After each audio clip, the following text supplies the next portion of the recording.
বাদশাহ পয়গম্বর ইউসুফকে আপনি জেলখানায় ঢুকাইছেন।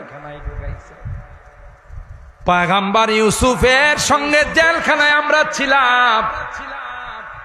এত সুন্দর, এত সত্যবাদী, এত বড় আল্লাহওয়ালা, এত বড় নেককার দিনদার জীবনে কোনোদিন দেখি নাই। যার আচরণে, যার আখলাক আর চরিত্রে গোটা জেলখানার মানুষগুলো দিনদার হয়ে গেল। এই জন্য আল্লাহ কোরআনে কয়, ইয়া আইয়ুহাল্লাযীনা আমানুত্তাকুল্লাহ ওয়া কুনু মাস-সাদিকিন। পয়গম্বররা এরকম হয়, পয়গম্বরদের আখলাক চরিত্র এত সুন্দর হয়, তাদের কাছে যারা যায় আরো স্বর্ণের হয়ে যায়। কথা বলেন ঠিক কি? जब हुस्न था उनका जलवानुमा अनवार का आलम क्या होगा। আল্লাহর হাবিব খন্দকের যুদ্ধে গেলেন, খন্দকের কূপ খনন করার জন্য। কূপ খনন করতে করতে, খন্দক খনন করতে করতে আসরের নামাজের টাইম চলে যাচ্ছে, সূর্য মামা ডুবে যাচ্ছে। সূর্যরে ডাক দেয়া কয়, সূর্য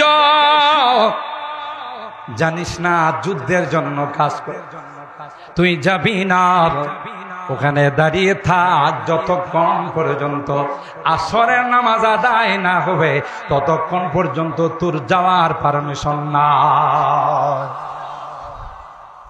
चाहे तू इशारों से अपने काया ही पलट दे दुनिया की। सैयदना हजरत यूसुफ अला नबीना अलैहिस सलाम निर्दोष, তার কোনো দোষ নাই, কিন্তু আল্লাহর নবীকে জেলখানায় বন্দী করা হলো। ঠিক কিনা বলেন? জুলাইখা, আগের তাফসীরে আলোচনা শুনেছেন, জুলাইখা তার স্বামীর কাছে বিচার দিল, মা জাযাউ মান আরাদা বি আহলিকা সুআন ইল্লা আইয়ুসজানা আও আযাবুন আলীম। জুলাইখা স্বামীকে ডাক দিয়া কয়, স্বামী, যেই ছেলেটা তোমার ঘরে থেকে আমার লালন পালনে বড় হয়ে আমার সঙ্গে খারাপ ইচ্ছা করতে পারে, তার শাস্তিটা কি হওয়া দরকার? ইল্লা আইয়ুসজানা আও আযাবুন আলীম। জেলখানায় দিয়ে দেন, তারে রাখেন না, জেলখানায় বন্দী করেন, অথবা কঠিন শাস্তি দেন। ম্যাডামের কথা শুনে মিশরের বাদশা রাইয়ান ইবনুল ওয়ালিদ হযরত ইউসুফকে জেলখানায় বন্দী করে ফেললেন। একদিন নয়, 2 দিন নয়, দীর্ঘ 60 বছর আল্লাহর নবী ইউসুফকে নির্দোষে, বিনা দোষে বন্দী করে রাখছে। পাশাপাশি তার 2 জন খাদেম, আগের তাফসীরের মধ্যে আলোচনা শুনলাম, 2 জন খাদেমকেও জেলখানায় দিয়েছে। একজন হলো তাকে শরাব পান করা, আরেকজন ছিল তার বাবুর্চি। 2 জনকে জেলখানায় দিয়েছিলেন। জেলখানার মধ্যে ইউসুফের সঙ্গে দেখা। হযরত ইউসুফ পয়গম্বর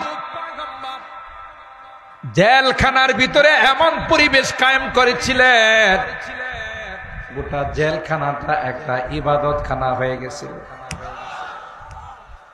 জেলখানার কয়েদিরা, জেলখানার বন্দীরা ইউসুফ পয়গম্বরের সুন্দর আখলাক দেখে, ইউসুফ পয়গম্বরের সুন্দর চরিত্র দেখে সবার মধ্যে পরিবর্তন চলে আসছে।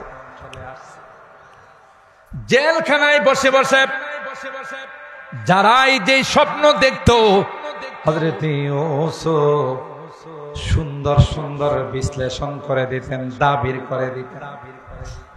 আল্লাহ তাকে যোগ্যতা দিয়েছিলেন।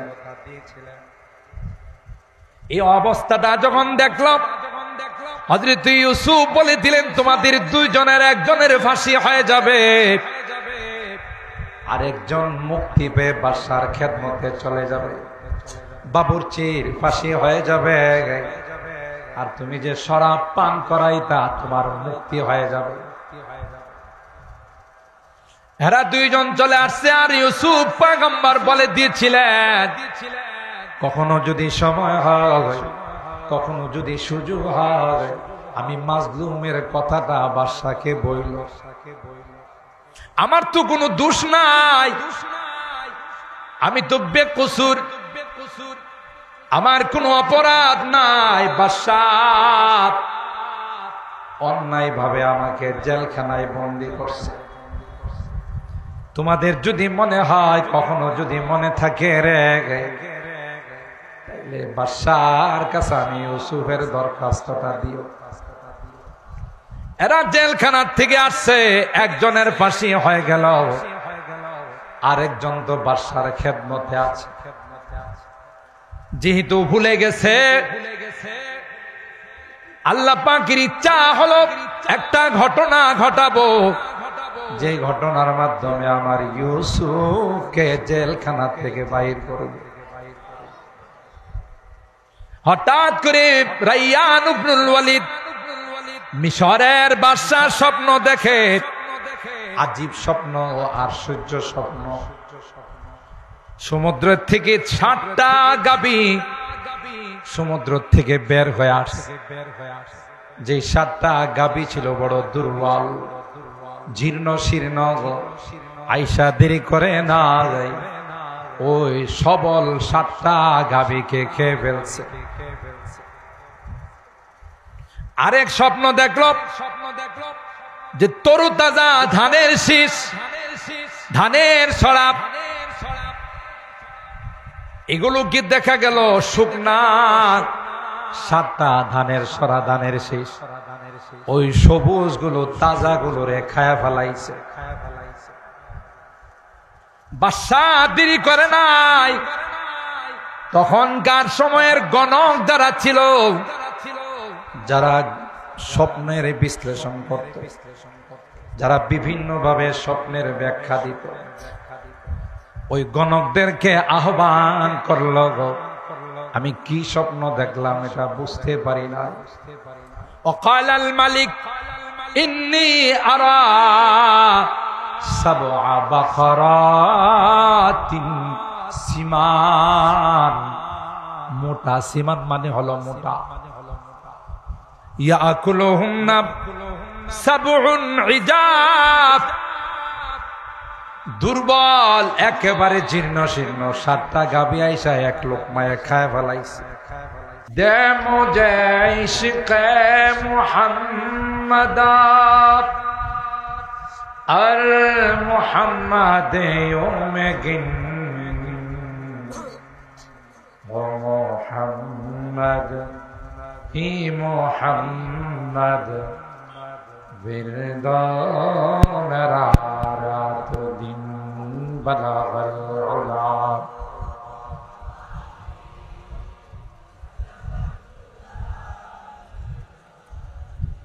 حسنت جميع خصاله صلوا عليه وآله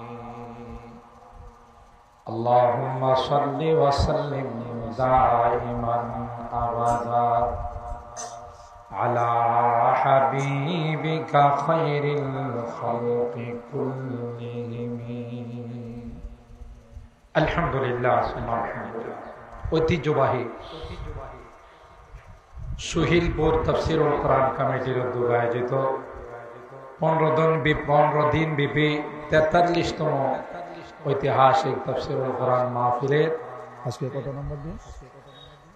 হ্যাঁ, দশম দিনে সম্মানিত সদর উস্তাদুল আসাতেজা পীরে কামেল হযরতুল আল্লামা শামসুল হক সাদিয়ানী সাহেব, সিনিয়র শিক্ষক, জামিয়া ইসলামিয়া ইউনুসিয়া ব্রাহ্মণবাড়িয়া, হযরত মুফাসসিরিন کرام, উলামায়ে کرام, বেরাদারান ইসলাম, পর্দার আড়ালের মা ও আল্লাহ পাকের দরবারে লাখো কোটি শুকরিয়া যে রব্বে কায়নাত প্রতিদিনের নেই আজকেও কোরআনুল কারীমের পবিত্র সবকের মধ্যে, ক্লাসের মধ্যে আমাদেরকে আসার বসার তৌফিক দান করেছেন। এই জন্যে অন্তরের অন্তঃস্থল থেকে কালিমাতুশ শুকর আদায় করে জোরে সোরে বলি আলহামদুলিল্লাহ। এই মাঠে অনেক বড় বড় মুফাসসিরিন کرام তাফসীর করেন, অতীতেও করে আসছে, বর্তমানে এক একজন অনেক জবরদস্ত আলেম, অনেক জাননেওয়ালা। তো আমি নালায়েক আপনাদের দোয়ার বরকতে প্রতি বছরে আসার চেষ্টা করি, কিন্তু আসার পথে প্রায় দেখা যায় একটা না একটা পরীক্ষার সম্মুখীন। আজকেও যেমন সনপাড়াতে আসার পর আবার গাড়ির ব্রেক শু চলে গেছে, হঠাৎ করে গাড়ি আওয়াজ দিয়ে ব্রেক ফেল বলাই, ড্রাইভার আমাকে বললো হুজুর সময় নিবে। আমি বললাম তাইলে তুমি কাজ করে আসো, কারণ আমার দোকানে উপস্থিত হওয়া লাগবে, এটা তো ওয়াজ মাহফিল, একজন বক্তা না আসলে আরেকজনকে দিয়ে দিবে, এখানে তো নির্ধারণ করা থাকে, মুফাসসিরিন کرامদের সময় নির্ধারণ করা থাকে, রুটিন দেওয়া থাকে। আমি দেরি না করে, ওখানে আরেকজন আলেম ছিলেন, আল্লাহ মিলাই দিয়েছে, ওনার বাড়ি ওখানে যেখানে গাড়ি অ্যাক্সিডেন্টটা করছে, সাথে সাথে উনি একটা বাইক নিয়ে আসেন, আয়সা ওনার পরিচিত মিস্ত্রিকে খবর দিলেন, আমাকে বললেন হুজুর তাইলে চলেন, আমি মোটরসাইকেল দিয়ে আপনাকে মাধবদী রেখে আসি, ওখানে বাস পাবেন। আমি বললাম তাহলে চলো। উনিও ঢাকা এক মসজিদের খাতিব, আমাকে চিনে। তো উনি বাইক দিয়ে মাধবদী নিয়ে আসছে, একটা লাল চা খাইতে খাইতে সোহাগ চলে আসছে। তো তাড়াতাড়ি করে আর দেরি করে নাই, সোহাগ গাড়িতে উঠে গেলাম। আল্লাহর মেহরবানি, সারাক্ষণ শুধু দোয়ার মধ্যে ছিলাম, সারাক্ষণ দোয়ার মধ্যে ছিলাম। বাস তো আমার প্রাইভেটের মতো আসতে পারবে, জায়গায় জায়গায় যাত্রী নামাবে উঠাবে, কিন্তু ড্রাইভারকে আমি কিছু বলিও নাই যে আমি তাফসীর মাহফিলে যাব। আমি বললাম ড্রাইভারে বললে লাভ হবে না, ড্রাইভারের যিনি মালিক তারে বলি। তো মালিকের কাছে দোয়া করতেছিলাম, আল্লাহ সময় মতো আমাকে মাঠে পৌঁছাই দিও। দেখলাম এই ড্রাইভারে শুধু যাত্রী নামায়, যাত্রী উঠায় না, আর এত স্পিডে গাড়ি চালাইছে, 7:25 বাজে আমাকে এখানে নামাই দিছে। আমি অবাকই হলাম যে বাস তো জায়গা জায়গায় থামে, সময় নেয়, কিন্তু আল্লাহ তাআলা এতটাই রহম করছেন যে সময় মতো মাত্র 1 মিনিট জামাতে দেরি হয়েছে, আল্লাহ পৌঁছাই দিয়েছেন। আলহামদুলিল্লাহ, আল্লাহ পাকের দরবারে শুকরগুজার যে আল্লাহ আপনাদের মাঝে উপস্থিত করে দিয়েছেন। আল্লাহ পাক আমাদের সকলকে শেষ পর্যন্ত বসে কোরআনের কিছু ধারাবাহিক আলোচনা শোনার তৌফিক দান করুন। আমি, আপনারা জানেন, যেদিন থেকে এই মাঠে তাফসীর শুরু করছি, সূরা ইউসুফের শুরু থেকে আমি আলোচনা, আমি প্রতি বছরের তাফসীরের পরে দাগ দিয়ে রাখি আমার জায়গাতে যে কোন জায়গা পর্যন্ত গত বছর তাফসীর হয়েছিল। সেই অনুপাতে আজকের আমার তাফসীরের সূচনা হলো সূরা ইউসুফের 5 নাম্বার রুকু। রুকু নাম্বার কত? 5 নাম্বার রুকু, আর আয়াত নাম্বার হলো 42। আপনাদের খেদমতে 42, 43, 44, 45, 46 5খানা আয়াত তিলাওয়াত করেছি। আজ এবং কাল 2 দিন যেহেতু আমার দাওয়াত আছে, এই আয়াতগুলোর আংশিক কিছু আলোচনা করার চেষ্টা করব। আল্লাহ পাকের দরবারে তৌফিক চাই, আমিন। কেমন যেন প্রতি বছরই আয়াতগুলো এমন চলে আসে যে আয়াতের বিষয়বস্তুটা বর্তমান প্রেক্ষাপটের সঙ্গে মিলে যায়। সুবহানাল্লাহ। এটা হলো কোরআনের মুজিজা। কোরআনকে আপনি যে আয়না দিয়া দেখবেন, সে আয়না দিয়ে কোরআনকে আপনার সামনে পাবেন। আজকের আমার আলোচ্য বিষয়ের মধ্যে যে আয়াতগুলো তিলাওয়াত, এর আগের তাফসীর আপনারা শুনেছেন। হযরত ইউসুফ আলা নবিয়িনা আলাইহিস সালাতু ওয়াস সালামকে মিশরের বাদশা রায়্যান ইবনুল ওয়ালিদ, যার নাম ছিল, একটা অপবাদের কারণে, আমি একটু পিছন থেকে টানতেছি, 1 বছর আগের কথা, একটু যদি আগের থেকে না টানি তখন আগা মাথা কিছু বুঝি না। আমাদের আরবিতে বলা হয় কালামুল লাইলি ইয়ামকুরুন নাহার, রাত্রের কথা দিনে মনে থাকে না, আর ওই 1 বছর আগের নিসিয়ান, ভুলে যাওয়া, এটাও মানুষের একটা, একদিক দিয়া গজব, আরেক দিক দিয়া রহমত। গজব জরুরি জিনিস, ভুলে যাওয়া এটা হলো গজব। আবার কিছু জিনিস আসে না ভুললে আপনি জিন্দেগিতে কাজ করতে পারেন। আপনার আব্বা মারা গেছে, আম্মা মারা গেছে, সন্তান মারা গেছে, একটার সময় সারাক্ষণ তাদের কথা মনে পড়ে, তাদের স্মৃতিগুলো দিলের মধ্যে ধাক্কা দেয়, কলবের মধ্যে ধাক্কা দেয়। আমার আব্বা এমন ছিল, আমার আম্মা এমন ছিল, হায় হায় আমার কলিজার টুকরা সন্তানটা চলে গেল, আমার আব্বু বলে কে ডাকবে, বাবা বলে কে ডাকবে। তার পোশাক আশাকের দিকে তাকায়া মা বাবা কান্দে, তাই না? কিন্তু এই অবস্থাটা বেশি দিন থাকে না। প্রথম কিছুদিন, 1 মাস 2 মাস, সব সময় দিলে নাড়া দেয়, ধাক্কা দেয়, ব্যথা দেয়, কিন্তু একটা সময় দেখা যায় আস্তে করে সব ভুলে যায়, ঠিক না? আপনারা, আমরা যারা আমাদের অনেকেরই মা নাই, বাবা নাই, অনেকেরই চোখের সামনে সন্তান মারা গেছে, আফসুস করে আল্লাহরে বলে, আল্লাহ আমার ছেলেটারে নিয়ে গেল, আমারে নিয়ে যাই, কথা কয় না। কিন্তু একটা সময় আল্লাহ জাল্লা জালালুহু আম্মা নাওয়ালুহু এটা মনের থেকে মুছে ফেলে দেয়। কারণ এই অবস্থা যদি একটা মানুষের থাকে, তাহলে কাম কাজ, থাকা খাওয়া চলা ফেরা সব নষ্ট হয়ে যাবে, কথা কোন ঠিক না? তাইলে এখানে নিসিয়ানটা, ভুলে যাওয়াটা, এটা আল্লাহর পক্ষ থেকে একটা রহমত। আবার জরুরি বিষয়, যেমন তাফসীর মাহফিল ঈমানের বিষয়ে আলোচনা হয়, দ্বীনের বিষয়ে আলোচনা হয়, ধর্মীয় বিষয়ে আলোচনা হয়, এগুলো মনে রাখা।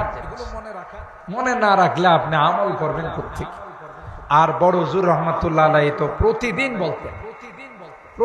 বলতেন যে এটা কিন্তু কোরআনের ছাত্র, আপনারা কথা বলেন ঠিক কিনা? তাফসীরের ক্লাসের ছাত্র, আর এই মাঠের নাম আল্লাহর ওলি দিয়ে গেছেন, যে এটা তখন থেকেই তিনি দিয়ে গেছেন যে আর এটা খেলার মাঠ নয়, এটা তাফসীরের মাঠ। মনে আছে না আপনাদের? আল্লাহর ওলিদের জুবান থেকে কোনো কিছু বাহির হয়ে গেলে এটা আল্লাহ কবুল করেন। হাদিসের মধ্যে আসছে, ইন্না মিন ইবাদিল্লাহ মান লাউ আকসামা আলাল্লাহ লা আবাররাহু। আল্লাহর এমন কিছু বান্দা আছে, যদি বাইনা করে কোনো কিছু বয়লা ফেলায়, আল্লাহরে যদি কোনো কিছু বাইনা কইরা ফেলায়, আল্লাহ তাদের এই বাইনা দাবি পূরণ করেই ছাড়ে। যেমন আমি এখানে আলোচনা করছি, আপনারা মুরব্বীরা জানেন, শেখে বাগার বৃষ্টি নাই ব্রাহ্মণবাড়িয়াতে, শেখে বাগাকে দাওয়াত দিয়ে নিয়ে আসছে সড়ক বাজারে। আমি মুরব্বীদের কাছে যে পরিমাণ শুনছি, আপনারা যারা উপস্থিত ছিলেন আপনারা ভালো জানবেন। শেখে বাগা রাহিমাহুল্লাহ একজন মুস্তাজাবুদ দাওয়া বুজুর্গ ছিলেন, কামেল আল্লাহর ওলি ছিলেন। দোয়া করলে এই দোয়া ফেরত আসতো না। তো শেখে বাগা কে দাওয়াত দিয়া নিয়ে আসছে মুরব্বীরা যে পুরা দৃষ্টিকে বৃষ্টি নাই, মানুষ কাম কাজ করতে পারতেছে না, চাষাবাদ করতে পারতেছে না, আপনি একটু দোয়া করে দিয়া যান। তা আমি যেটা শুনছি মুরব্বীরা বলেন, শেখে বাগা রাহিমাহুল্লাহ দোয়ার সময় লাঠি উড়াইছে আসমানের দিকে। সুবহানাল্লাহ কোন লাঠি উঠায়া আল্লাহরে বলতেছে, খ বৃষ্টি দিবি কিনা খ। দেখছেন নি কারবারটা? আল্লাহু আকবার। খ বৃষ্টি দিবি কিনা খ। বৃষ্টি যদি নাই দিবি তো ফয়দা করছিলে কিল্লাই। সুবহানাল্লাহ। ফয়দা করার সময় কি আন্দাজ পাইছিলেন আনি? দেখছেন নি আল্লাহর কাছে কি দাবি? ফয়দা করলে কি লাগে, বানাইছুস কি লাগে? বৃষ্টি দিবি না? হ বৃষ্টি দিবে কিনা, হ বৃষ্টি দিবে কিনা, হ বৃষ্টি দিবে কিনা। তিনবার লাঠি উঠায় আসমানের দিকে ইশারা করছে। আল্লাহ দেরি করেন নাই, মুষলধার বৃষ্টি চালাই দিয়েছে। ইন্না মিন ইবাদিল্লাহ মান লাউ আকসামা আলাল্লাহ লা আবাররাহু। হযরত বড় হুজুর রাহমাতুল্লাহ আলাইহি রাইসুল মুফাসসিরিন যার লকব ছিল, আর এই লকব ফখরে বাঙ্গাল দিয়েছে। হযরত ফখরে বাঙ্গাল বলেন, আপনি রাইসুল মুফাসসিরিন, আপনি সমস্ত মুফাসসিরদের সর্দার। আমরা তো ছাত্র যখন এখানে তাফসীর পড়ি, আমার মনে আছে 15 দিন না, প্রথম 10 দিনের তাফসীর ছিল, প্রথমে বাড়াইছে 5 দিন, 15 দিন। বিসমিল্লাহ যখন তাফসীর করতেছি, ঠিক না? এবারে কমিটি পরামর্শ করে আরো 5 দিন, 20 দিন পরামর্শ করে আরো 5 দিন, 25 দিন, তাও বিসমিল্লাহর বা শেষ করতে পারে নাই। কি এলেমের সাগর ছিল এই মানুষটার ভিতরে, আল্লাহ কি দিয়েছিলেন, আর কত বড় মাপের আল্লাহর ওলি ছিলেন।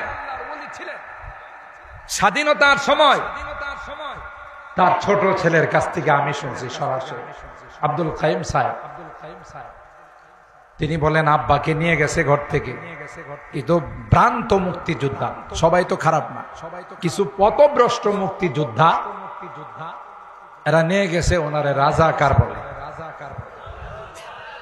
ঠিক না? আল্লাহর কি কুদরত, রাজাকার এখন বলাটা এমন দাফন হওয়া হয়েছে, কিয়ামতের আগ পর্যন্ত আর রাজাকার কেউ বলবে না, দাফন হয়ে গেছে, কিছু হলেই রাজাকার।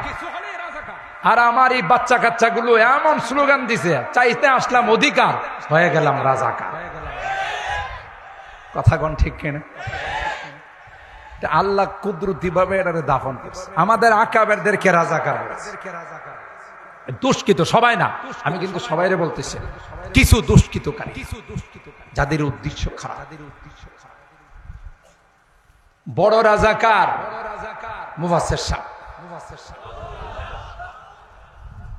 কোনো কথা নাই, তাকে ধরে নিয়ে আসছে ঘরের থেকে, বাড়ির যে ভাদুঘরের যে রুটটা বিজেশ্বরের দিকে গেছে, 42 দিকে গেছে, এই রোডের এই পাশে নিয়ে আসছে, কোনো কথা নাই, সুজা বন্দুক ওনার সিনার মধ্যে লাগাইছে। আব্দুল কাইম সাহেব বলতেছেন, আমি তো ছোট, আমার অন্যান্য ভাইরা তো বড়, আমি সুজা মাটিতে গড়াগড়ি করে কান্না শুরু করে দিলেন। আহ আব্বা বুধ আর নাই, কিন্তু আসমানের মালিক কই কান্দিস না, কান্দিস না, রাইফেল আমার গোলাম। সুবহানাল্লাহ কান হারকে তরসাদ আজ হক তাকওয়া গাজিদ, হারকে তরসাদ আজ হক তাকওয়া গাজিদ, তরসাদ আজ ওয়াই জিন্ন ইনসা হারকে দি, আল্লামা শেখ সাদি রহমাতুল্লাহি আলাইহি বলেন, যার ভিতরে আল্লাহর ভয় আছে গোটা বিশ্ব তাকে ভয় করে চলে। কিতাবের মধ্যে ঘটনা পাওয়া যায়, একজন ব্যক্তি আল্লাহর ওয়ালির কাছে মুরিদ হওয়ার জন্য গেলেন, কিন্তু ম্যাডাম যে ছিল তার বউটা বড় দারগা ছিল। যারা বড় বড় আল্লাহর ওয়ালি হয় দেখা যায় তাদের ম্যাডাম গুলো একটু দারগা টাইপের, দাজ্জাল টাইপের কথা কন। যখন বাড়িতে গিয়ে জিজ্ঞাসা করলেন পীর সাহেব হুজুর কোথায়, ভিতর থেকে স্ত্রী ডাক দিয়া কয়, কি জন্য আসলা, কোন জায়গা থেকে আসছে? অনেক দূর থেকে আসছি গো, তার কাছে একটু মুরিদ হওয়ার জন্য। ভিতর থেকে তার স্ত্রী কয়, তুই একটা ভণ্ড আর একটা ভণ্ডের কাছে আইসস, ওইটা বড় ভণ্ড, তুই হলো ছোট ভণ্ড। যা মুখে দিয়ে আসে বিরতিহীন, অনর্গল, মুখে যা আসে তাই। এই বেড়া এই ওয়াজ শুই না, বউয়ের ওয়াজ শুই না, ম্যাডামের ভাষণ শুই না, আস্তে করে না মুরিদ হওয়া যাইব না। যার বউ এত খারাপ কয় তার কাছে মুরিদ হওয়া যাবে না।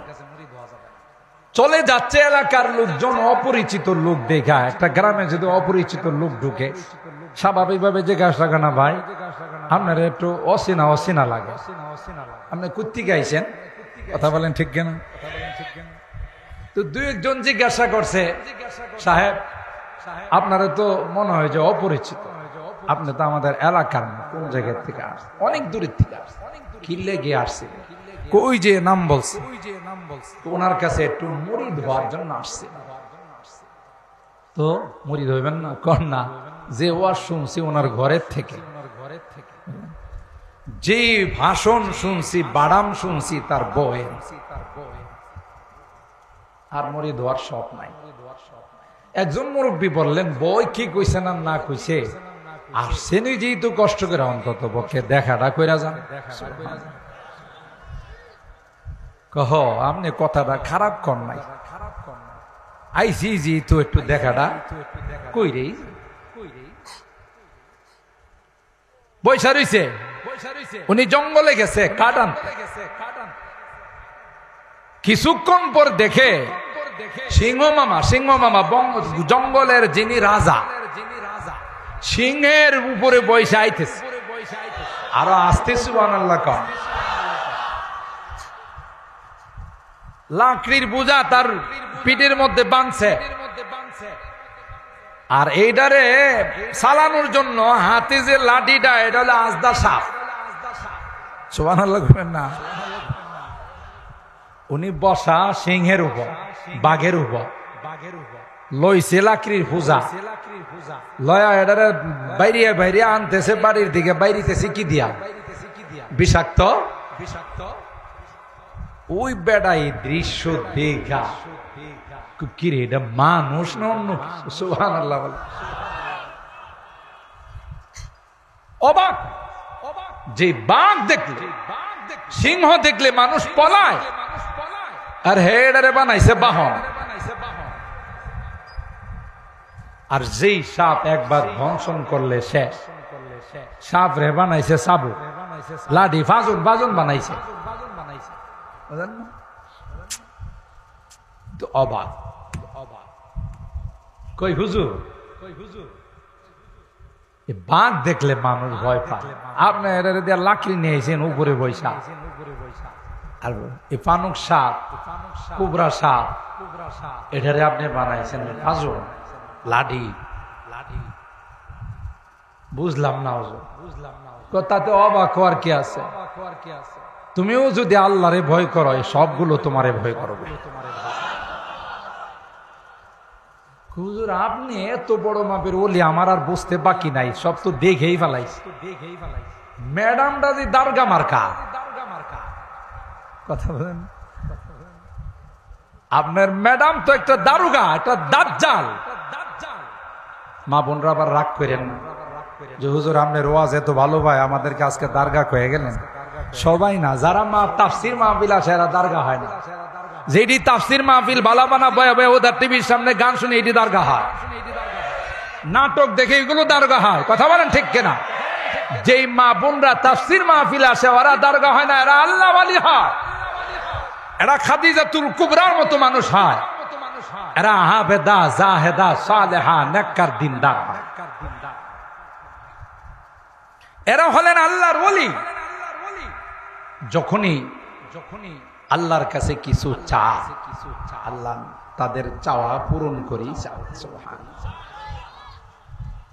হযরত গহরপুরী রহমাতুল্লাহ, আমি শুরুতে একটু কথাটা আপনাদের বোঝার জন্য বলতেছি।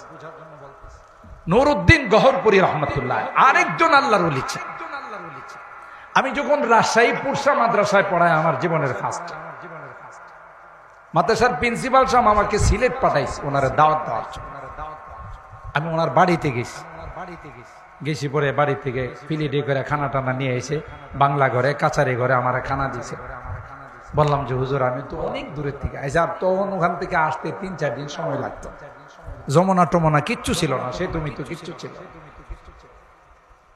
তো হুজুর আমাদের একটা বড় মাদ্রাসা, তখনই 1500-2000 ছাত্র, অনেক বড় একটা মাদ্রাসা। ওখানকার সবাই চাইতেছে আপনি একটু বরকত দিয়ে আসবেন। দাওয়াত কবুল করছে যে আপনি এত দূরের থেকে আসছেন, আপনার দাওয়াত কবুল।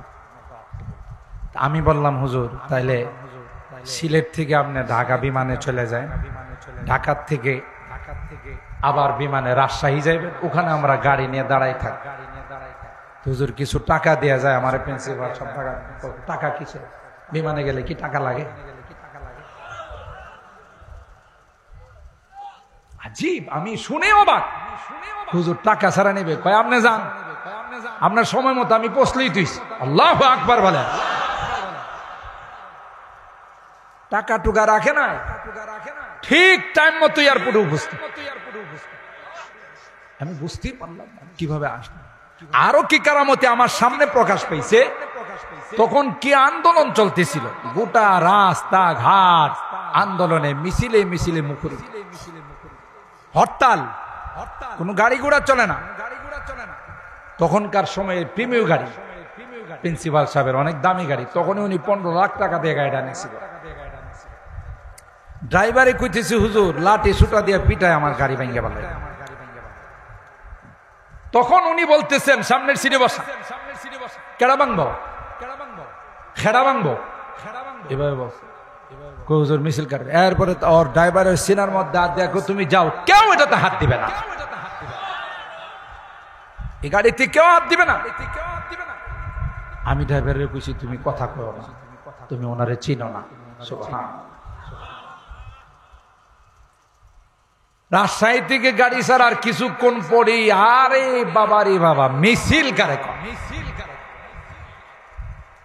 আমিও মনে মনে দোয়া করতেছি, আর আমি জানি যে বুজুর্গ বসা আছে, কিছু হবে না। তখন মিছিল আইসা গাড়ির সামনে, কোনো গাড়ি নাই, রাস্তায় একটাই গাড়ি। মিছিলের যে নেতা, এই নেতা আইসা সামনের সিটে হুজুরের সাথে মুসাফা। কই হুজুর কেমন আছেন? উনি সিলেটের মানুষ, জীবনে কি উত্তরবঙ্গে গেছে। হুজুর কেমন আছেন, আপনার শরীরটা কেমন? আলহামদুলিল্লাহ ভালো আছে। কই যাবেন হুজুর? পুরসা। ও হুজুর নেন আমার কার্ডটা নেন। রাস্তাতে যদি কেউ আপনার গাড়ি আটকায় তাহলে আমার কার্ডটা দেখায়। আর হুজুর আমাদের কেউ কিছু করবে না, সবাই বলছে এই সাইড দে, হুজুরের গাড়িটা ছেড়ে দে। গোটা রাস্তায় আর কেউ এই গাড়ি আটকায়, অথচ একটা গাড়িও চলে যায়। সুবহানাল্লাহ। আল্লাহর ওলিদের সাথে দুশ্মনী করতে নাই। আল্লাহর ওলি যারা হয়, নায়েবে রাসূল যারা হয়, ওয়ারাসাতুল আম্বিয়া যারা হয়, তাদের সাথে যারাই দুশ্মনী করে তাদের পরিণতি অত্যন্ত ভয়াবহ হয়। 15 বছরের ক্ষমতা 15 দিনে শেষ হয়। মোহতারাম হাজিরিন, হযরত বড় হুজুর রাহমাতুল্লাহি আলাইহি যখন রাইফেল ওনার সিনার মধ্যে লাগায়া পিছন দিয়া টান দেয় না গুলি বাইর করবার লাই,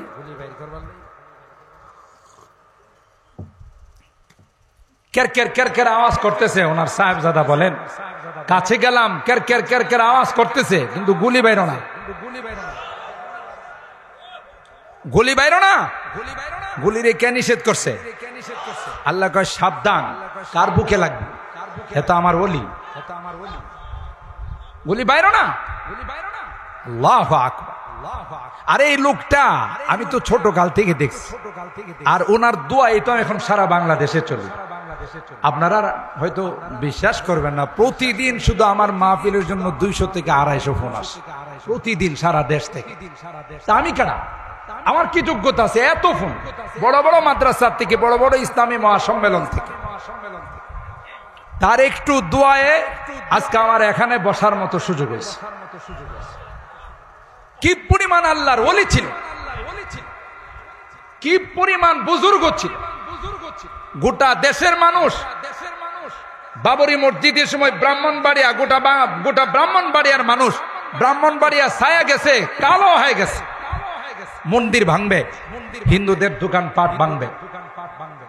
প্রশাসক যারা ছিলেন, প্রশাসনের কর্মকর্তারা সবাই চলে গেছে বড় হুজুরের কাছে, জামিয়াতে।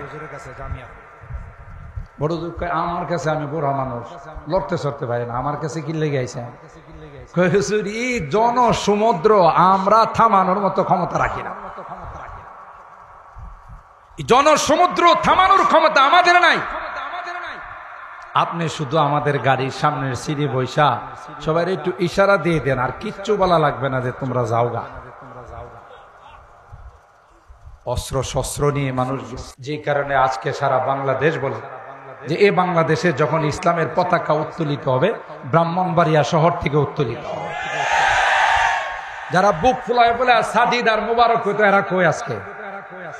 কথা কয় না। আরে তুমি চিনো সাজিদুর রহমান সাহেবকে তুমি চিনো, আল্লামা মুফতি মুবারকুল্লাহ সাহেবকে তুমি চিনো। কার সাথে বেয়াদবি কর? কথা বলেন ঠিক কিনা? এই সাউন্ডটা কমাই দিয়েছেন কেন? সাউন্ড কমাই দিয়েছেন না? কার সাথে বেয়াদবি করা? যারাই অতীতে আল্লাহর ওলিদের সঙ্গে, নায়েবে রাসূলদের সঙ্গে বেয়াদবি করছে, একটারও পরিণতি ভালো হয় না। তুমি কারা? তোমার চেয়ে কত পাওয়ারফুল ব্যক্তি আল্লাহর ওলিদের সঙ্গে বেয়াদবি, ঠিক কিনা বলেন? সেই রাইসুল মুফাসসিরিনের ছাত্র আমরা, কথা বলেন ঠিক কিনা? সেই আল্লাহর ওলি বড় হুজুরের ছাত্র আমরা। এই সুইলপুরের মানুষ যারা, আপনারা জানেন একটা সময় সুইলপুরের অনেক মানুষ নামাজ কি জিনিস বুঝতো না, ঠিক কিনা বলেন? 1 বছর তাফসীরের পরে এমন প্রভাব পড়ছে, আমরা দেখছি অনেক মুরব্বীরা যারা সর্দারি করতেন, বিভিন্ন দরবার সালিশে প্রধান ভূমিকা পালন করতেন, এদের চেহারার মধ্যে সুন্দর দাড়ি চলে আসছে। 5 ওয়াক্ত নামাজ জামাতের সাথে পড়ছে। কেমন পাওয়ার ছিল তাদের এক একটা কথার মধ্যে, সুবহানাল্লাহ। হযরত শেখ বাগা রহমাতুল্লাহ আলাইহি লাঠি উঠায়া 3 বার বলার পর এমন মুষলধার বৃষ্টি শুরু হয়ে গেছে। সবাইরে বলছে কেউ যাবেন না, এটা রহমতের বৃষ্টি। সবাই ভিজে কাপড় চোপড় ভিজায়া হাঁটু পানি নিয়ে বাড়িতে ফেরত আসছে, ঠিক কিনা বলেন? আল্লাহর ওলিদের সংস্রবে একটু সময় যাইতে পারলে অনেক দামি হয়ে যায়, অনেক দামি। وقال الملك إني أرى 7 بقرات سمان يأكلهن 7 عجاف و7 سنبلات خضر وأخر يابسات। سيدنا حضرت ইউসুফ আলা নবিয়িনা আলাইহিস সালাত নির্দোষ, তার কোনো দোষ নাই, কিন্তু আল্লাহর নবীকে জেলখানায় বন্দী করা হলো, ঠিক কিনা বলেন? জুলাইখা আগের তাফসীরে আলোচনা শুনেছেন, জুলাইখা তার স্বামীর কাছে বিচার দিল, মা জাযাউ মান আরাদা বিআহলিকা সুআন ইল্লা আইয়ুসজানা আও আযাবুন আলীম। জুলাইখা স্বামীকে ডাক দিয়া কয়, স্বামী, যেই ছেলেটা তোমার ঘরে থেকে আমার লালন পালনে বড় হয়ে আমার সঙ্গে খারাপ ইচ্ছা করতে পারে, তার শাস্তিটা কি হওয়া দরকার? ইল্লা আইয়ুসজানা আও আযাবুন আলীম। জেলখানায় দিয়ে দেন, তারে রাখেন না, জেলখানায় বন্দী করেন, অথবা কঠিন শাস্তি দেন। ম্যাডামের কথা শুনে মিশরের বাদশা রাইয়ান ইবনুল ওয়ালিদ হযরত ইউসুফকে জেলখানায় বন্দী করে ফেললেন। একদিন নয়, 2 দিন নয়, দীর্ঘ 60 বছর আল্লাহর নবী ইউসুফকে নির্দোষে বিনা দোষে বন্দী করে রাখছে। পাশাপাশি তার 2 জন খাদেম, আগের তাফসীরের মধ্যে আলোচনা শুনলাম, 2 জন খাদেমকেও জেলখানায় দিয়েছে। একজন হলো তাকে শরাব পান করা, আরেকজন ছিল তার বাবুর্চি। 2 জনকে জেলখানায় দিয়েছিলেন। জেলখানার মধ্যে ইউসুফের সঙ্গে দেখা। হযরত ইউসুফ পয়গম্বর জেলখানার ভিতরে এমন পরিবেশ কায়েম করেছিলেন, গোটা জেলখানাটা একটা ইবাদতখানা হয়ে গেছিল। জেলখানার কয়েদিরা, জেলখানার বন্দীরা ইউসুফ পয়গম্বরের সুন্দর আখলাক দেখে, ইউসুফ পয়গম্বরের সুন্দর চরিত্র দেখে সবার মধ্যে পরিবর্তন চলে আসছে। জেলখানায় বসে বসে যারাই যে স্বপ্ন দেখতো, হযরত ইউসুফ সুন্দর সুন্দর বিশ্লেষণ করে দিতেন, দাবির করে দিতেন। আল্লাহ তাকে যোগ্যতা দিয়েছিলেন। এই অবস্থাটা যখন দেখলাম, হযরত ইউসুফ বলে দিলেন, তোমাদের 2 জনের একজনের ফাঁসি হয়ে যাবে, আরেকজন মুক্তি পেয়ে বাদশার খেদমতে চলে যাবে, বাবুর্চির ফাঁসি হয়ে যাবে, আর তুমি যে শরাব পান করাইতা তোমার মুক্তি হয়ে যাবে।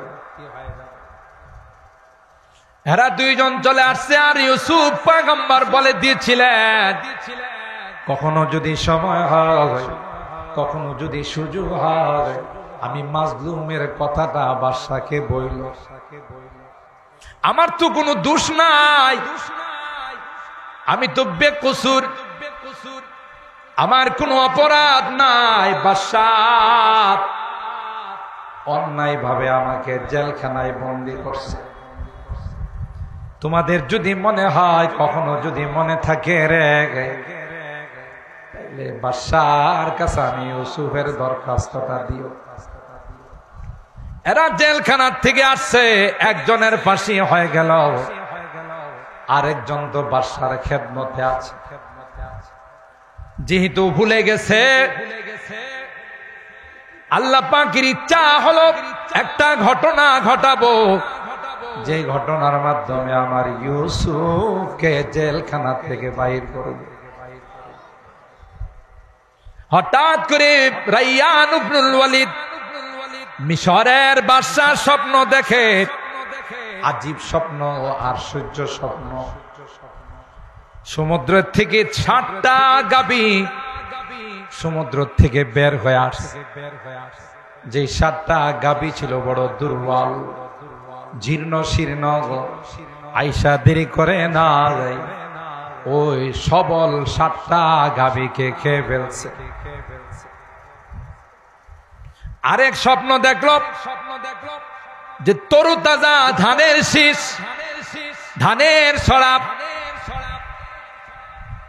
এগুলো কি দেখা গেল শুকনা 7টা ধানের সরা ধানের শেষ, ওই সবুজ গুলো তাজা গুলো রে খায়া ফেলাইছে। বাদশাহ দেরি করে নাই, তখনকার সময়ের গণক যারা ছিল, যারা স্বপ্নের বিশ্লেষণ করত, যারা বিভিন্ন ভাবে স্বপ্নের ব্যাখ্যা দিত, ওই গণকদেরকে আহ্বান করল, আমি কি স্বপ্ন দেখলাম এটা বুঝতে পারি না।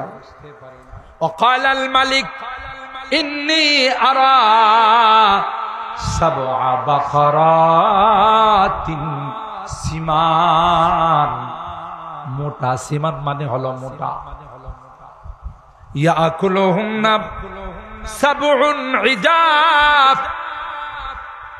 দুর্বল একেবারে জীর্ণ শীর্ণ 7টা গাভী আইসা এক লোকমায় খায় ফেলাইছে। আসলে তো লজিক বলে কি আছে, বলে দুর্বল ডিরে কে খাইব, সবল দিকে শক্তিশালী যেগুলো এগুলো খাইব, কাকে, দুর্বলকে। কিন্তু দেখছে বিষয়টা উল্টা। কোরআনে আল্লাহ বলতেছেন ইজাব মানে লাগের, দুর্বল, কমজোর, ছিন্ন শীর্ণ। আবার দেখছে যে 7টা ধানের শীষ, ধানের ছড়া, যেগুলো জমিনের মধ্যে সবুজ হয়ে তরুতাজা হয়ে আছে, শুকনা ধানের শীষ 7টা, এই 7টা এসে খায় ফেলাইছে। ও 7 সুম্বুলাতিন, এবং সুম্বুলাত বলা হয় খুদুর, সবুজ, ওয়া উখরা ইয়াবিসা, আর কিছু হলো শুকনা, শুকনাটি সবুজ দিকে খায় ফেলাইছে। গণকদেরকে ডাইকা বললেন, ইয়া আইয়ুহাল মালাউ আফতুনি ফি রুইয়া ইন কুনতুম লিররুইয়া তা'বুরুন। দেখি কার কি বিদ্যা আছে, আমারই আশ্চর্য স্বপ্নের বিশ্লেষণ কে করতে পারে। আমি এর আগেও বলছি, হয়তো আপনাদের মনে নাই, স্বপ্ন এমন একটা সেনসিটিভ জিনিস, এমন একটা জটিল বিষয়। স্বপ্ন যদি যতই আশ্চর্য দেখেন, সাধারণ মানুষের কাছে কয়েন না। যারা আল্লাহওয়ালা বুজুর্গ উলামায়ে কেরাম, এদের কাছে বললেন স্বপ্নের আসল বিশ্লেষণ কর। আর যাত্রার কাছে কইবেন উল্টা পাল্লা বিশ্লেষণ করব, আপনার স্বপ্ন উল্টা পাল্লা হয়ে যাবে। আগে বোধ বলছিলাম, তারপর মনে রাখার জন্য বলছি। একজন গর্ভবতী মহিলা, পেটে বাচ্চা আছে, একদিন স্বপ্ন দেখে পুকুরে গিয়া পুকুরের পানি সব খায়া ফেলাইছে। একটা মানুষ যদি পুকুরের পানি সব খায়া ফেলায়, এটা একটা আশ্চর্যের বিষয় না। আর মহিলাদের তো হজম শক্তি বেশি আছে, হ্যাঁ। আবার মা বোনরা রাগ করবো না তো, এটা আমার কথা না, আল্লাহ নবীর কথা। এরা হজম করতে পারে, কিছুতেই কিছুই রাগ হয়ে যায়। একজনের কথা আরেকজনের কাছে না বললে সারা রাত ঘুমায় না। পুরুষের হজম শক্তি আছে, পুরুষে এমনও কথা আছে আজীবন যুগ যুগ ধরে হজম করে রাখে, কয় না। অনেক সময় মুরব্বীরা কয়, দেখ আজকে একটা কথা কইছি মনে কই নাই, আজকে কথা কয় না। হজমের শক্তি আছে, তুলনায় নারীদের হজম শক্তিটা কম। তো ইনি তার আশপাশের ভাবি যারা আছে, প্রতিবেশী যারা আছে, এদের কয়ে বলাইছে, হায় আল্লাহ, আমি কি এক পুকুরের পানি সব আমি খায়া ফেলাইছি।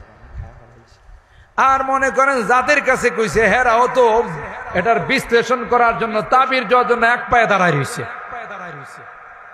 হারে সর্বনাশ, এই পানি ভাই কই থাকবো, তোর বাচ্চাটাই ভাই কই থাকবো, বাচ্চাটা হয়তো মারা গেছে। মানে এত পানির মধ্যে বাচ্চা তো হাবুডুবু খেয়ে কি করবো। এটা হলো সহজ বিশ্লেষণ। আল্লাহর কে কুদরতি কারিশমা। বাচ্চা যখন জন্ম নিছে, মরা বাচ্চা, সুবহানাল্লাহ। স্বপ্নের বিশ্লেষণ আল্লাহর নবীও করতেন। ফজর নামাজ পড়া, বুখারী শরীফের হাদিস, ফজর নামাজ পড়ে মুসল্লিদেরকে সামনে নিয়ে আল্লাহর নবী বলতেন, হাল রাআ মিনকুম আহাদুন রুয়ান আল-লাইলাতাল বারিহ, তোমরা কি কেউ গত রাত্রে কোনো স্বপ্ন দেখছো? দেখলে আমারে কও, আমি এটার বিশ্লেষণ করব। সুবহানাল্লাহ। আমার নবী তো ছিলেন সর্বদিক দিয়ে মুকাম্মাল, কথা বলেন ঠিক কিনা? হযরত ইউসুফ পয়গম্বর ছিলেন সুন্দর, স্বপ্নর বিশ্লেষণ করতে পারতেন।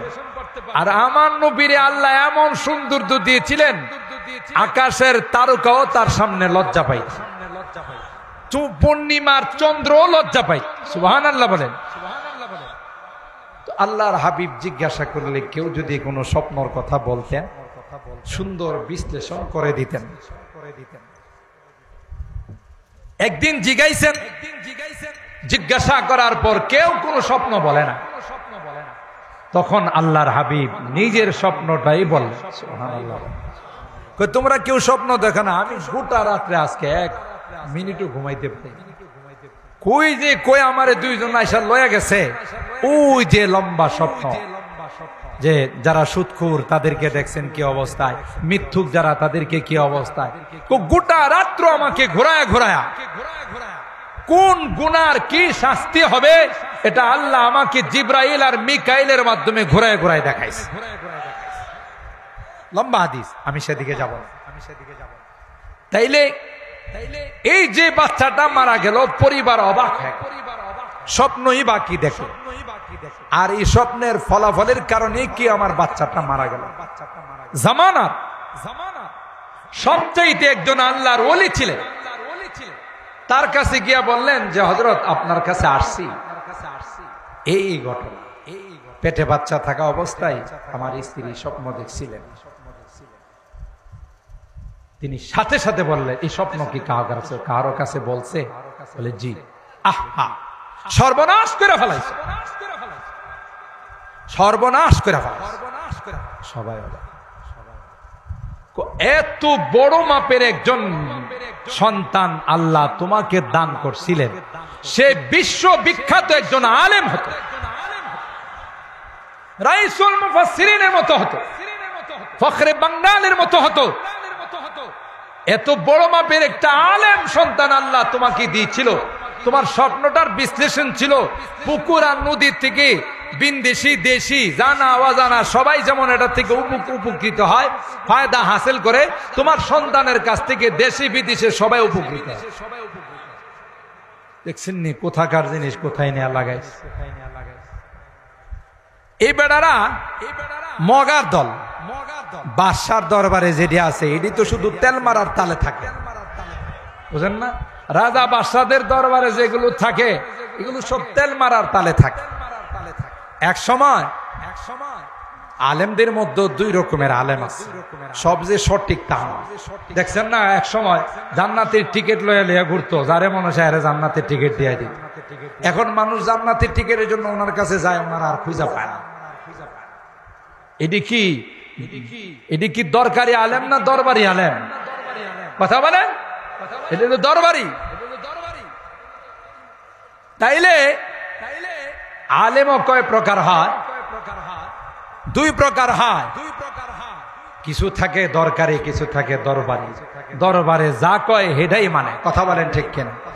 এক দরবারে আলেম, আমরা যখন দেওবন্দি পড়ি, নাম বলবো না, দেওবন্দ মাদ্রাসায় গেছে পরে ওখানকার আমাদের এক উস্তাদ আছে আব্দুল খালেক মাদ্রাস, হযরতের কাছে আমরা সামাইলে তিরমিজি পড়ছি। তো উনি আমাদের দেশের সরকার সম্পর্কে জিজ্ঞাসা করছে যে আপনাদের দেশের সরকার কেমন, দেশটা কেমন চালাইতেছে।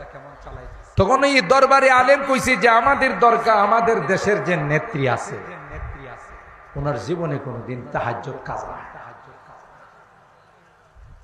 কথা কয় না। জীবনে কোনোদিন ফরজ নামাজ তো দূরের কথা, তাহাজ্জুদ কি হয় না। তখন আলেম ওলামাদের বিরূপ মন্তব্য ছিল। এই পরিস্থিতির কারণে উনি তাকে প্রশ্ন করছে। তো এটা তো আমরা জানি না, ওনার রুমে বসে কথা হইছে। উনি আমাদের ক্লাসে আইসা तुम तो कहते हो वो अच्छी नहीं है, लेकिन तुम्हारे यहाँ से जबरदस्त एक आलिम आया, वो तो कहते कि जिंदगी में इनकी तहज्जुद को भी कज़ा नहीं हुई। আমাদের কি হুজুরের ক্লাসে বলতেছে, আমরা তো বললাম যে কেডা রে, এটা কে আইছে রে এরকমের বাটফার সিটা কথা বলে। তো এই রকমের কিছু থাকে যেগুলো শুধু তেল মারার তালে থাকে, কথা বলেন ঠিক কিনা? বাস্তবতা বুঝতে দেয় না, শুধু পাম্প পট্টি দিতে থাকে। এগুলো কতগুলো মগা দরবারের মধ্যে আছে। যখন বললেন যে দেখি কার কি যোগ্যতা আছে, আমার এই স্বপ্নের বিশ্লেষণ করো, ব্যাখ্যা দাও, কি কই জানেন? ক্বালু আদগাসু আহলাম ওমা নাহনু বিতাওয়িলিল আহলামি বিআলিমিন। বাস এর একটা স্বপ্ন হলো, ফালতু স্বপ্ন, ফালতু স্বপ্ন। মানুষ অনেক সময় মনে মনে যারা ভাবে এটা ঘুমাইলে দেখ, আপনারও মনে এই জাতীয় কিছু, এটা বাস্তব স্বপ্নের প্রকার। আমি বলছিলাম আপনাদের কিছু স্বপ্ন আছে এগুলো অহিতুক, দিনে যা করে রাত্রেও তাই, বুঝলেন না? দিনে সারা দিন মাপামাপি করছে লাভেরে দুয়েরে, এখন হ্যাঁ ঘুমায় করতেছে লাভেরে দুয়েরে, লাভেরে দুয়েরে। তো বউ আরে তুমি লাভেরে দুয়েরে আনে কি পাইছো? ও আমি তো বুঝতে পারতেছি না, আমি মনে করছি এন দোকানে মাল মাপতেছি। এটা হলো সারা দিন যা করে। আবার কিছু স্বপ্ন আছে শয়তানের পক্ষ থেকে, বোবা ধরে আজে বাজে জিনিস, ভয়ঙ্কর জিনিস স্বপ্ন দেখা। আল্লাহ নবী বলেন এই জাতীয় স্বপ্ন দেখলে সজাগ যদি হয়ে যাও, বাম পাশে আউযু বিল্লাহ বলে পরে তুমি থুতু মারো, শয়তানের 14 গোষ্ঠী পলাইবে। আর আপনাদেরকে একটা তদবির বলে যায়, অনেক হুজুরদের কাছে গিয়ে বলেন রাত্রি ঘুমাইতে পারেন, বোবা ধরে আজে বাজে জিনিস স্বপ্ন দেখি, আল্লাহর কসম ইয়াকিন আর বিশ্বাস নিয়ে 4 কুল, কুল ইয়া আইয়ুহাল কাফিরুন, কুল হুয়াল্লাহু আহাদ, কুল আউযু বিরাব্বিল ফালাক, কুল আউযু বিরাব্বিন নাস। মা বোনরা হন আর পুরুষ হন, সবার জন্যই আল্লাহর নবীর দেওয়া তাদবির। সুবহানাল্লাহ বলেন। এই 4 কুল পড়ে এই 2 হাতে দম করে আপনার সারা শরীরের মধ্যে এইভাবে মুছবেন, শোয়ার জায়গাটাতে মুছবেন। শয়তানের বাপ দাদারও ক্ষমতা নেই আপনার পাশে আসবে না। এটা আপনি আমল করেন, রাত্রের বেলা ঘুমাইতে দেন, আজে বাজে স্বপ্ন দেখায় আপনার ঘুমটা নষ্ট করে। আপনার কোরআনের এই আমলটা করেন, ইনশাআল্লাহ শান্তি মতো ঘুম হবে, কোনোদিন শয়তান আপনার কাছে আসবে। মুহতারাম হাজিরিন, এরা জানে না শুনে না, এরা কয় আদগাসু আহলাম। আপনার এই স্বপ্ন একটা ফালতু স্বপ্ন, কোনো কামের স্বপ্ন না। আর আমরা করি তো ভালো স্বপ্নের বিশ্লেষণ করি, আপনার এই ফালতু স্বপ্নের বিশ্লেষণ জানে না এমনি, আবার একদিকটা বড়গিরি দেখায়। কথা বলেন ঠিক না? ওমা নাহনু বিতাওয়িলিল আহলামি বিআলিমিন। এই যখন দরবারে স্বপ্ন নিয়ে আলোচনা হইতেছে, ওই যে 7 বছর আগে একজন কইছিল, মনে আছে? আসলে বাদশাকে আল্লাহ এই স্বপ্ন দেখাইছে মাজলুম হয়ে, নির্যাতিত হয়ে, নিপীড়িত হয়ে ইউসুফ জেলখানায় পড়তেছে, তাকে বের করার একটা ব্যবস্থা আল্লাহ করে দিয়েছে। নতুন গ্রাম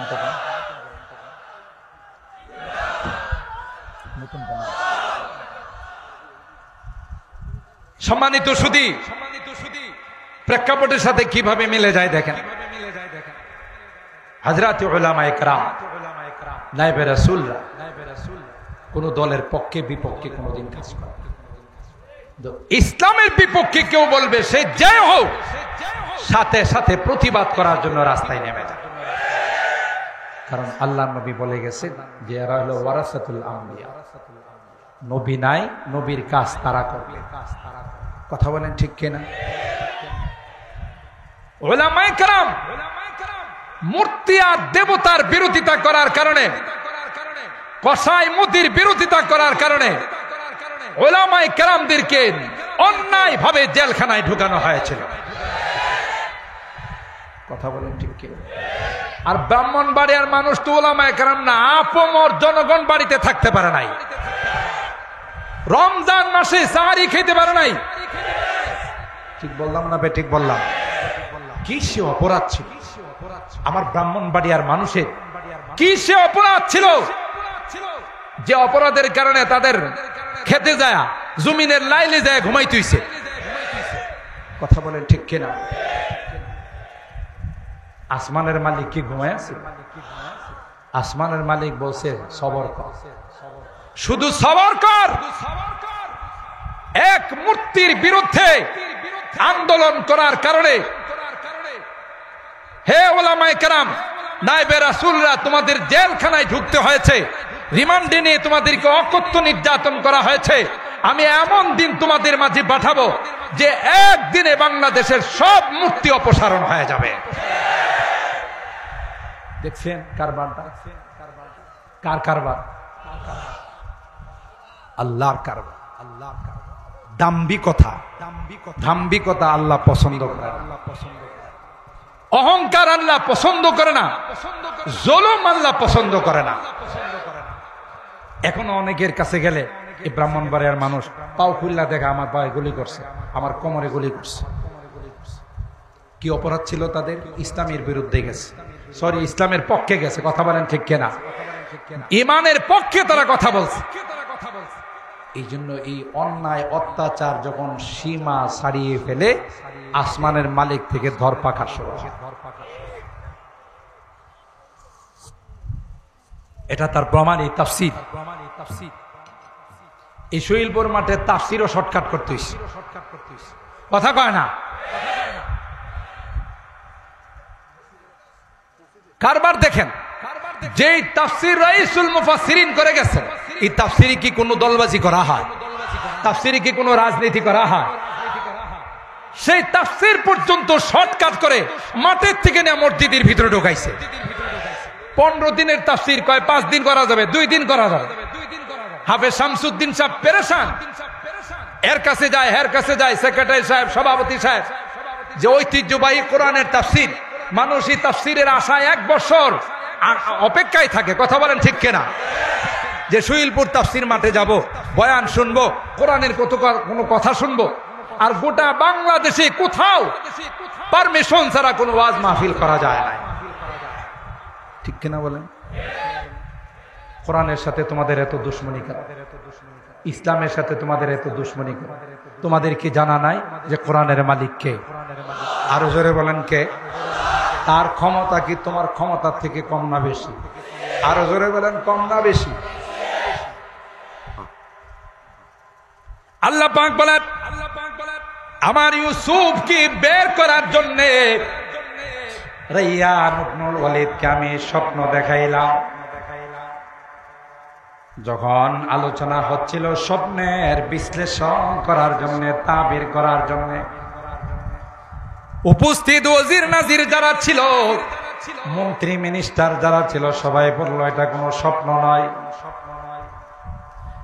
এমনি এই বাদশার চাকর যে বাদশাকে শরাব পান করাইত, وقال الذي نجا منهما وادكر بعد أمة أنا أنبئكم بتأويله فأرسلون। ওই হঠাৎ করে দাঁড়ায় বলল, বাদশাহ, বহুদিন পরে আমার একটা কথা মনে পড়ছে। সুবহানাল্লাহ বলেন। এ বাদশাহ, পয়গম্বর ইউসুফকে আপনি জেলখানায় ঢুকাইছেন। পয়গম্বর ইউসুফের সঙ্গে জেলখানায় আমরা ছিলাম। এত সুন্দর, এত সত্যবাদী, এত বড় আল্লাহওয়ালা, এত বড় নেককার দিনদার জীবনে কোনোদিন দেখি নাই। যার আচরণে, যার আখলাক আর চরিত্রে গোটা জেলখানার মানুষগুলো দিনদার হয়ে গেল। এই জন্য আল্লাহ কোরআনে কয়, ইয়া আইয়ুহাল্লাযীনা আমানুত্তাকুল্লাহ ওয়া কুনু মা'আস সাদিকিন। পয়গম্বররা এরকম হয়, পয়গম্বরদের আখলাক চরিত্র এত সুন্দর হয়, তাদের কাছে যারা যায় আরো স্বর্ণের হয়ে যায়। কথা বলেন ঠিক কি? जब हुस्न था उनका जलवानुमा अनवार का आलम क्या होगा। আল্লাহর নবী আপনার নজর যেদিক সব আলোকিত হয়। যুগ যুগ ধরে যারা মূর্তি আর দেবতার পূজা করত, এক আল্লাহকে বাদ দিয়ে 360টা মূর্তির পূজা করত, আপনি একবার দৃষ্টি দিছেন সবগুলো স্বর্ণের মতো হয়ে গেছে। जब हुस्न था उनका जलवानुमा अनवार का आलम क्या होगा। हर कोई फैदा है बिन देखे दीदार का आलम क्या होगा। ना देखे আপনাকে দেখে নাই, কোটি কোটি মানুষ যদি কোনো কমবখতার বদনসিব আপনাকে গালি দেয়, আপনার নাম নিয়ে কটাক্ষ করে, সব কিছু ফেলে দিয়ে রাস্তায় নেমে যায় তার কল্যাণ নেওয়ার জন্য। ঠিক কিনা বলে? हर कोई फैदा है बिन देखे दीदार का आलम क्या होगा। যারা দেখছে তাদের অবস্থাটা কি ছিল? সুবহানাল্লাহ। जिस वक्त में थे खिदमत में उनकी अबू बकर उमर उस्मान आली। আহা, যে সময় আপনার খেদমত করত খলিফাতুল মুসলিমিন হযরত আবু বকর, যার মর্যাদা আপনার পরি। সুবহানাল্লাহ বলেন। যে সময় আপনার খেদমত করত ফারুক আজম, যিনি আশিদ্দা ওয়া আলাল কুফার রুহামা ওয়া বাইনা, অর্ধ জাহানের বাদশা ছিলেন, যার নাম শুনলে অন্যান্য রাষ্ট্রের বাদশারা থরথর করে কাঁপে। কথা বলেন ঠিক কেন? जिस वक्त में थे खिदमत में उनकी अबू बकर उमर उस्मान आली, उस वक्त रसूल अकरम की, उस वक्त रसूल अकरम की दरबार का आलम क्या होगा। जब हुस्न था उनका जलवानुमा अनवार का आलम क्या होगा।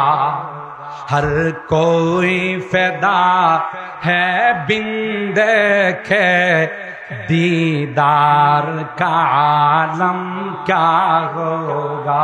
अल्लाह আকবার বলেন। আল্লাহর হাবিব খন্দকের যুদ্ধে গেলেন, খন্দকের কূপ খনন করার জন্য। কূপ খনন করতে করতে, খন্দক খনন করতে করতে আসরের নামাজের টাইম চলে যাচ্ছে, সূর্য মামা ডুবে যাচ্ছে। সূর্যরে ডাক দেয়া কয়, সূর্য জানিস না যুদ্ধের জন্য কাজ করে, তুই যাবি না, ওখানে দাঁড়িয়ে থাক যতক্ষণ পর্যন্ত আসরের নামাজ আদায় না হবে, ততক্ষণ পর্যন্ত তোর যাওয়ার পারমিশন না। चाहे तू इशारों से अपने काया ही पलट दे दुनिया की। যার ইশারায় পূর্ণিমার চন্দ্র দুই টুকরা হয়। সুবহানাল্লাহ। কে তিনি? সৈয়দুল আম্বিয়া ওয়াল মুরসালিন, ইমামুল আম্বিয়া ওয়াল মুরসালিন, সৈয়দুল কাউনাইন ওয়াস সাকালাইন, আমার আপনার নবী। সুবহানাল্লাহ, জোরে বল। चाहे तू इशारों से अपने काया ही पलट दे दुनिया की, ये शान है खिदमतगारों की, ये शान है खिदमतगारों की। सरदार का आलम क्या होगा, सरदार का आलम क्या होगा, जब हुस्न था उनका जलवानुमा, अनवार का आलम क्या होगा। हर कोई फिदा है बिन देखे, दीदार का आलम क्या होगा। अल्लाहु আকবার। আরো কয়েকটা কবিতা আছে এই সম্পর্কে, ইনশাআল্লাহ আগামীকাল। আজকে 9:20 হয়ে গেছে, এমনিতে ইচ্ছা ছিল 9:30, 9:15, কিন্তু যেহেতু একটু দেরিতে বসছি এই জন্য একটু সময় বেশি নিলাম। ইনশাআল্লাহ আগামীকাল চেষ্টা করবো আল্লাহ হায়াতে রাখলে এশার সাথে সাথেই এখানে এসে এশা পড়ার সাথে সাথে বসা। আপনারা আসবেন তো ইনশাআল্লাহ? হাত তুলেন, হাত তুলেন, হাত তুলেন। লিল্লাহে তাকবীর, লিল্লাহে তাকবীর। আল্লাহ তাআলা আমাদের সকলকে সময় মতো আসার তৌফিক দান। মা বোনদেরকেও আমরা সময় মতো পাঠাই দিব, একজনের 10 জনকে নিয়ে।